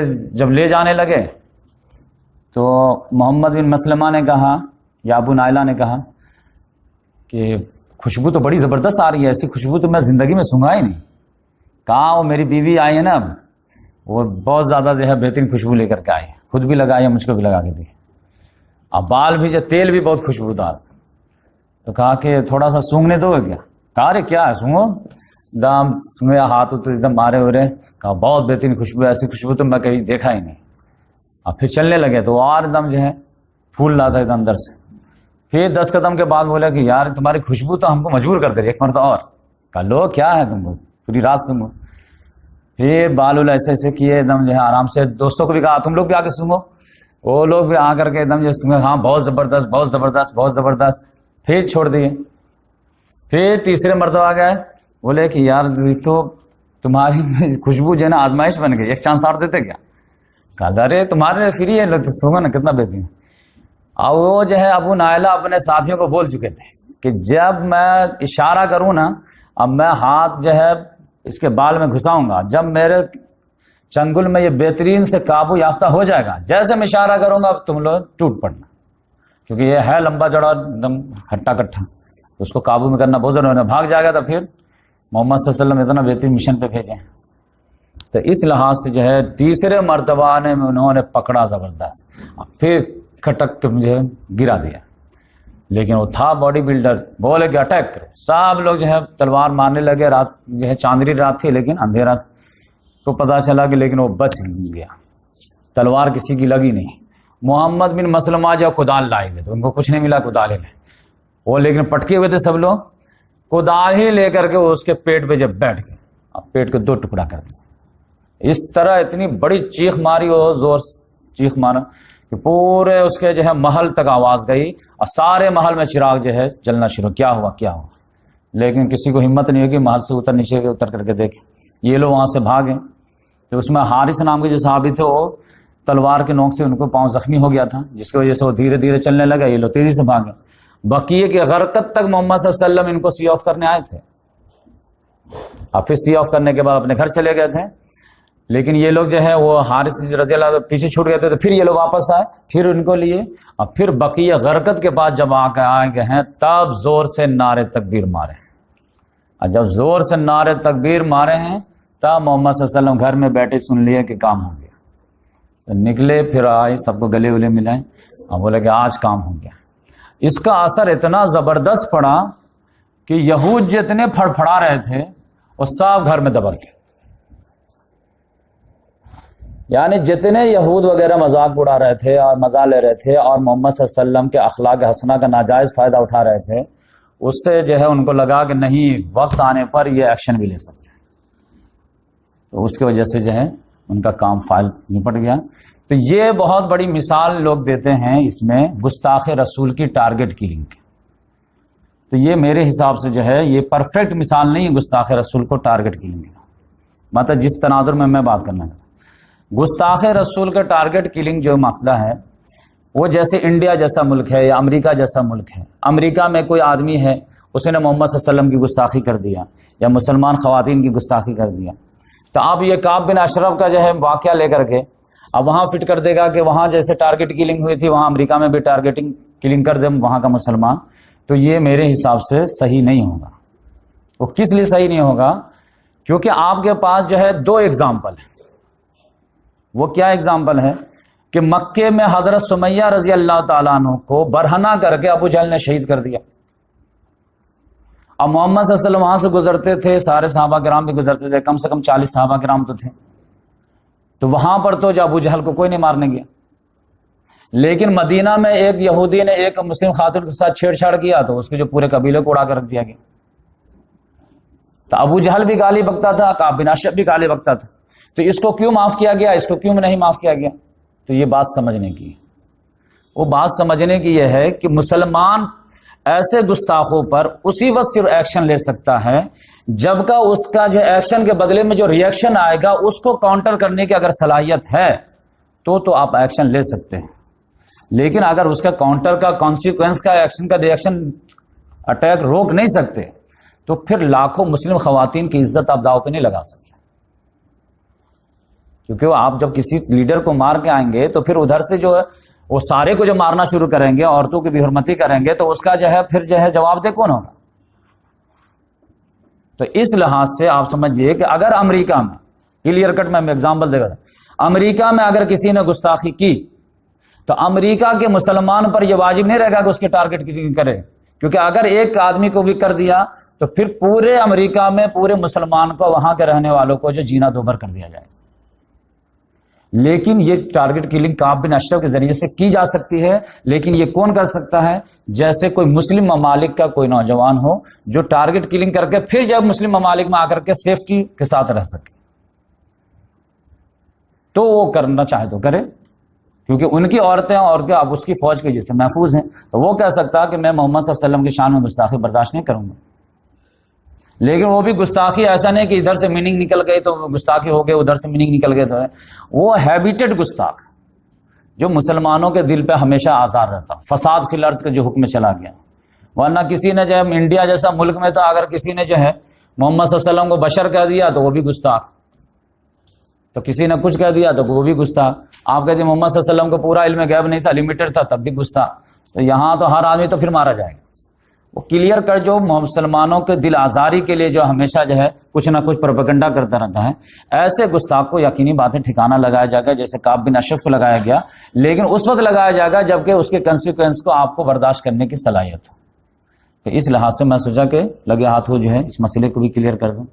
اس کے بعد جو ہے جنگ احد جو ہوئی ہے اس میں وجہ کیا بنی لاسٹ، وہ کیا تھا کہ صفوان بن امیہ، گرمی کا موسم تھا اور گرمی میں یہ لوگ شام جاتے تھے تجارت کرنے کے لیے اور ٹھنڈی میں جاتے تھے یمن تجارت کرنے۔ اب جو صفوان بن امیہ کو ایک تجارتی جو ہے پیسہ وسا دے کر کے تیار کیا گیا کہ تم لے کر کے جاؤ اور پیسہ کما کر کے آؤ، ایسے بیٹھے رہیں گے تو کیسے کام چلے گا۔ اس نے کہا بھائی یہ جو شام کا جو جانے والا راستہ ہے بدر، اب پورا ساحل سمندر یہ تو پورا جو ہے کیپچر بائی مسلم ہے، اب وہاں کے ساحل پہ جو ایریا میں رہنے والے لوگ ہیں وہ لوگ ان سے دوستی کر لی ہے، تو اب ادھر سے تو بھول جاؤ، ادھر سے تو تم جا ہی نہیں سکتے، جاؤ گے تو قافلہ نہیں بچے گا، تو کہا کہ ایسے تو بھوکے مر جائیں گے، ہمارا تو پورا بزنس ہی پہ ہے۔ تو پھر کسی نے مشورہ دیا کہ بھائی کیا کرنا چاہیے، تو کیا کرنا چاہیے، تو دیکھو جیسے مکہ ہے، آگے مدینہ ہے، پھر شام ہے، لیفٹ سائڈ میں ریڈ سی ہے، تو ریڈ سی کے ہوتے ہوئے بدر جیسے کسی نے مشورہ دیا کہ رائٹ سائڈ سے نجد ہوتے ہوئے عراق ہوتے ہوئے شام میں انٹری کر لو، یہ مدینہ سے بہت دور ہے، نجد کا ایریا پورا ریگستان ہے، تو ادھر سے لے جاؤ۔ اب ادھر سے مکے والے راستہ جانتے نہیں تھے، کہا نہیں جانتے پھر بھی جانو، مصیبت پڑتی ہے تبھی آدمی جانتا ہے، ادھر سے لے کے جاؤ سیفٹی ہو جائے گی۔ تو یہ ابو صفوان جو ہے بڑا سا قافلہ تجارت کا تیار کیا اور لے کر کے آگے بڑھا۔ وہ بات جو ہے کسی طرح لیک ہو گئی۔ وہ لیک کیسے ہوئی؟ وہ دو آدمی تھے، دو دوست تھے، اس میں سے ایک مسلمان تھا، ایک مسلمان نہیں تھا، اور جو ہے اس میں نعیم بن مسعود جو آدمی تھا وہ مسلمان نہیں تھا، اور وہ دونوں ایک محفل میں شراب پی رہے تھے، اور اس وقت شراب کا حکم ابھی بینڈ نہیں آیا تھا، وہ شراب پی رہے تھے۔ نعیم بن مسعود نام کا جو آدمی تھا وہ شراب کے نشے میں جو ہے وہ اول فول بکنے لگا، اسی میں وہ راز کھول دیا کہ ہمارا ایک قافلہ شاندار جانے والا ہے اور آئے گا تو پھر جو ہے ہمارا پرابلم سارا دور ہو جائے گا، اور ادھر سے تم روکو گے تو ہم ادھر سے چلے جائیں گے۔ یہ صاحب جو تھے نام بھولنا، وہ پورا کیچ کر لیے اور فوراً جو گھوڑا لے کر کے دوڑا دیے محمد صلی اللہ علیہ وسلم کے پاس، یا رسول اللہ آپ قافلہ ادھر سے نہیں ادھر سے جانے والا۔ کہا اچھا ایسی بات ہے کہ ہاں کیسے اس سے سنا؟ محمد صلی اللہ علیہ وسلم نے زید بن حارثہ کہ کھڑے ہو جا، 100 لوگوں کا سوار دیے، اب بولے کہ جا کر کے نجد میں کاؤنٹر کر کے آؤ۔ اب ان لوگوں کو تو پتا تھا کہ ادھر تو کوئی چھیڑنے والا ہے نہیں، آئیے لو اپنے غفلت میں مستی میں جا رہے ہیں، ادھر جو 100 سواروں کے ساتھ جا کر کے کیپچر کر لیے۔ تو صفوان تو بھاگا کسی طرح سے جانو ان بچا کر کے، سارے مال غنیمت وغیرہ لوٹ لاٹ لے کر کے آ گئے۔ اب یہ خبر جب مکہ میں پہنچی ہے تب تک بھائی جو ہے دونوں ناک بند کر دیں گے تو کیسے، منہ بھی بند کر دیے ناک بھی بند کر دیے، اب تو سانس لے گا کہ نہیں لگا۔ تو یہ ڈیسپریٹ سچویشن تھی جس کی وجہ سے جو ہے اس نے کہا کہ بھائی اب 2 ہی چارہ ہے، یا تو مسلمانوں کو جھک کے سلام کرو، معاہدہ کر لو، یہ تو ہو نہیں سکتا، یا پھر چلو 2 4 ہاتھ کر لو، یا ہم رہیں یا وہ رہیں، ورنہ بدر کو تو فری کرنا پڑے گا، ورنہ ہمارے شہرک تو وہ بیٹھ گیا۔ تو یہ وجہ تھی جس کی وجہ سے 1 سال کے بعد عہد میں آئے، اور وہ کیا ہوا انشاءاللہ میں آپ کو نیکسٹ ہفتے بتائیں گے۔ تو یہ آپ دیکھیں کہ کتنا تفصیل سے جو ہے میں آپ کو بتا رہا ہوں، اور یہ سب رحیق المختوم میں لکھی ہوئی بات ہے، لیکن یہ عالم لوگ جو ڈر سے چھپاتے رہتے، بتاتے نہیں رہتے، کہیں کیوں، کہیں جو ہے دین کو غالب کرنے کا آئیڈیا نوجوانوں کا نہ مل جائے۔ مسئلہ یہ ہے پھر ہمارے بادشاہت کو جو ہے حالت خراب نہ ہو جائے، پھر ہمارا آقا کدھر جائے،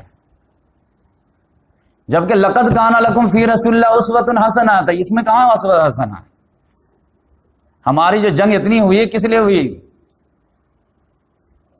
مال غنیمت کے لیے ہوئی یا کشور کشائی کے لیے ہوئی یا دین کو غلبے کے لیے ہوئی؟